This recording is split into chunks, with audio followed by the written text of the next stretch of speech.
Okay, we're going to finish up the head plate we started. It's this one. It's not actually for the instrument that's part of the film, but it's the same process. I'm going to pass it through the overhead sander, take off the bit of tape which has the serial number on there. So I think, Ben, this is the first time they've seen the overhead sander, and I think we own 4 of them. And it's, along with a bandsaw, maybe for what we do, the 2 most things we couldn't get along without. So I just want to show it. Yeah, it's got that drum, and we wind sandpaper. You can get it anywhere from, I think you can get it 30, but we go at about 80 grit all the way up to 220 is as high as it goes. Mm-hmm. And it's a nice drum, and underneath it, where the head plate is sitting, is that table that you can see, or the conveyor belt that moves things under. And then there's a crank right up there, that cranks that up and down. And we really take a lot of care in getting these things aligned, and they're good to a few thousandths of an inch across the width. So there's your dust collection on top. Back to you. So I've got a side that was flat down on my gluing surface, so I'm going to start with that flat down, and that's the one I've decided is going to be the finished showing side on the head plate. So I want to take off as little material off there as I can. So I'm going to start with that down, turning everything on.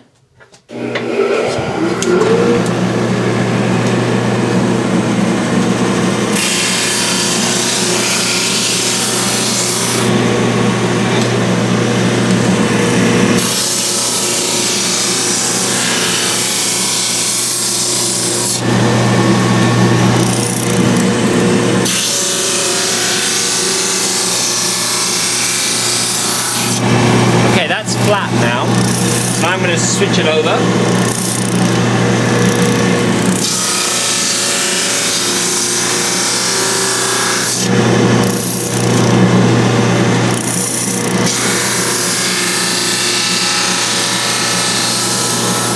I'm just going to pass it through a bunch of times, which kind of lifts it up slightly, gets the finished side ready.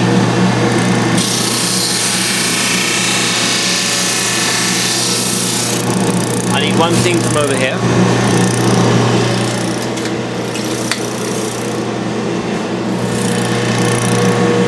We're going for a 1/16 of an inch thickness.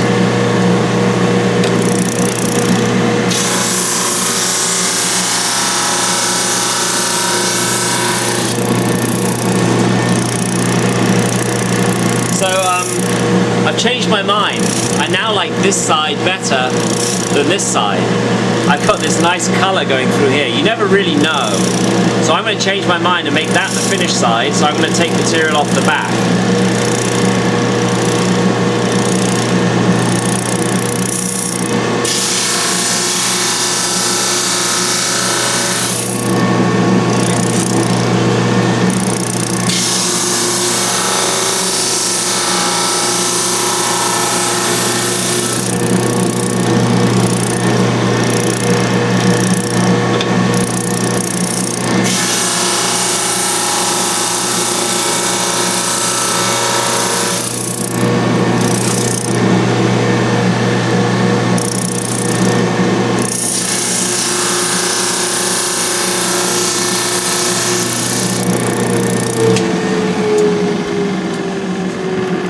My label back on my finished side. I think I said an 1/8. What I meant was a 1/16. No, you said a 16th. I said a 16th? Good. I've left it just more than a 16th. And I do a one more sanding step before it goes up to Gordon and Aaron in the main shop.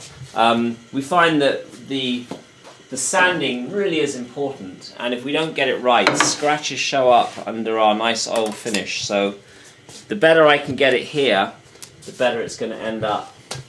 So I'm just going to use an orbital sander on here. What grit? I go, what do I go, 220? No, 120. So I'm going from 100 to 120. But the real thing is that this is an orbital movement. It's kind of doing this. So I'm taking out scratch lines. I'm not sure if you can see on the camera, but I got some pretty heavy scratch lines. That's what I really want to get rid of.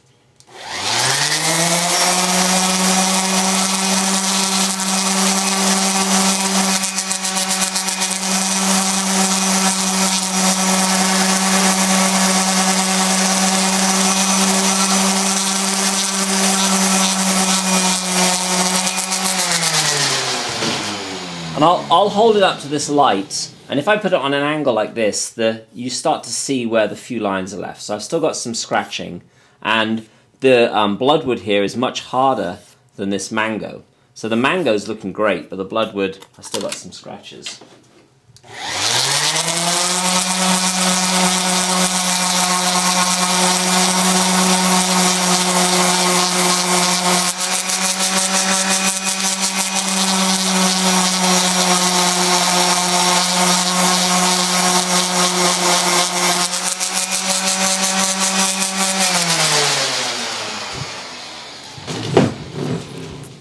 Final check. Okay, I've got one more little pit to catch here and then I'm done.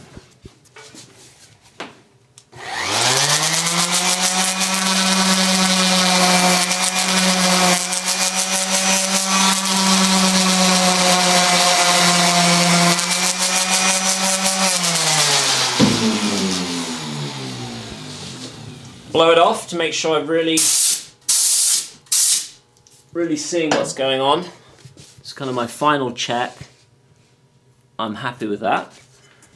Next thing I'll do is I'll take my template, and this is the size that all of our head plate pieces I make for the main shop come in. So I like to make the custom ones the same shape for Gordon and Aaron, so their process is the same. And I just roughly go around the edge of that. And then we're going to cut that on the bandsaw. I can reattach my serial number. A little light on there.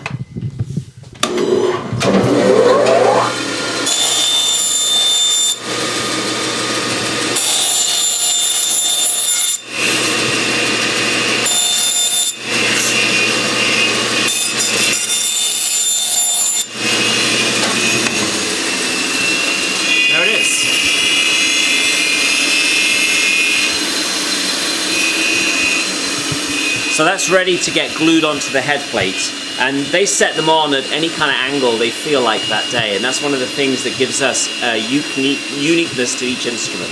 So not only have we got the same wood as the body, but they're all kind of at their own little way. Okay, that's the head plate.